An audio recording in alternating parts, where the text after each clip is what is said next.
Hello everyone, welcome back to my channel. Rewind. Hello everyone, báwo ni gbogbo yín? Hello Mao. You're welcome to Faith and Motherhood podcast. Ẹ káàbọ̀ sí ẹ̀ka yìí. Welcome by this canal. Get ready for some thoughtful, youthful, experiential learning and faith-filled lessons that we can apply on a day-to-day. And the icing on the cake is that every content that is going to be shared on this channel, they are things you can relate to. Not theory, but practical, not abstract, but something you and I can tangibly work with in our everyday life. So stay tuned, and if you haven't subscribed, click on the subscribe button and subscribe. Thank you. Eshegoni.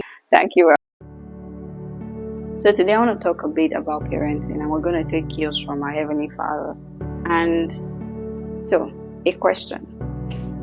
Have you ever felt like the way God parents us is a bit unfair?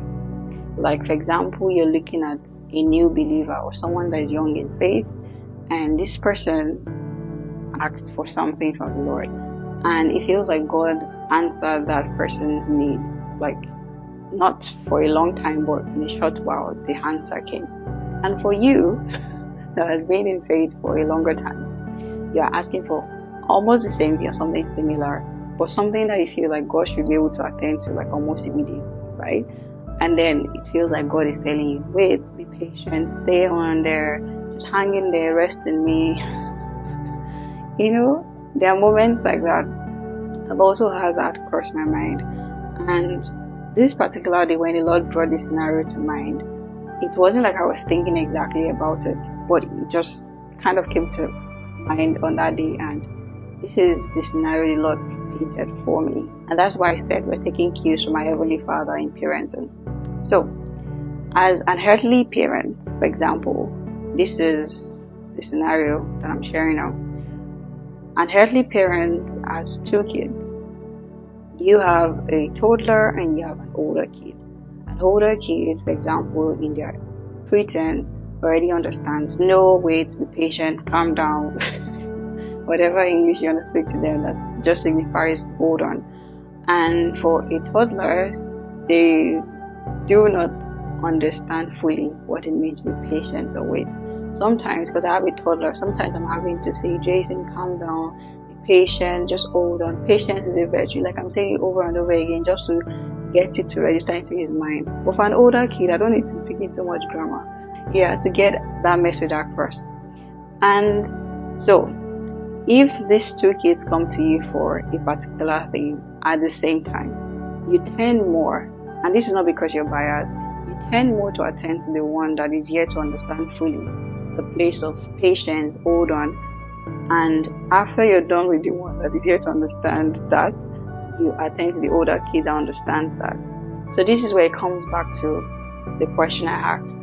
So the Lord is not unfair when He chooses to answer the young believer, and you who has been in faith for a longer time, it feels like you're being made to wait. This is another thing the Lord brought to mind after I painted the scenario I shared earlier with you, that God deals with us based on our level of understanding. There's some certain things He can't tell someone that is young in faith. For example, hold on. They could have an idea of it, but if it's something that is going to make them backslide, it's not going to make them wait for so long, because He wants everyone to be saved. But for a Christian that has been in faith for a longer time, they have walked with the Lord. They no longer are hanging only on the acts of the Lord, but on the ways of the Lord.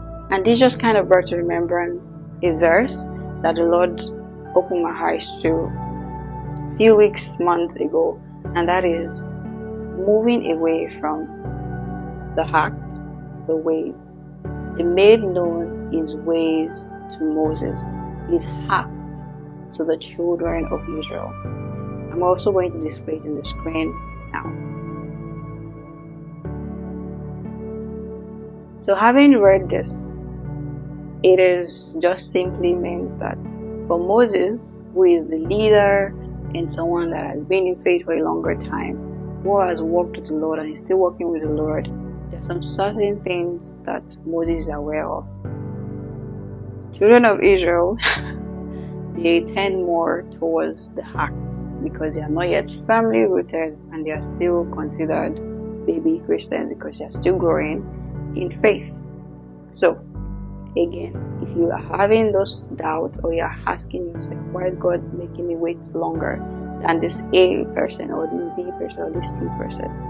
There's a reason, and you can also ask. It's not necessarily that the Lord is giving the same scenario for you, but I believe it's for 2 or more people listening to this, that you are on a journey where the Lord wants to move you from just knowing the act of Him, but His ways, where He wants to form you into an whole person, building in you the stamina. He doesn't want to have big Christians out there in the world representing Him. He wants people that, even when He tells them to wait, they are able and willing to wait, because now they are aware of His ways and not only of His heart. So yes, I hope this has blessed you, and I will see you next time. Love and light at all times. Don't forget to leave a comment. I'd love to hear from you. Have a nice day. Bye.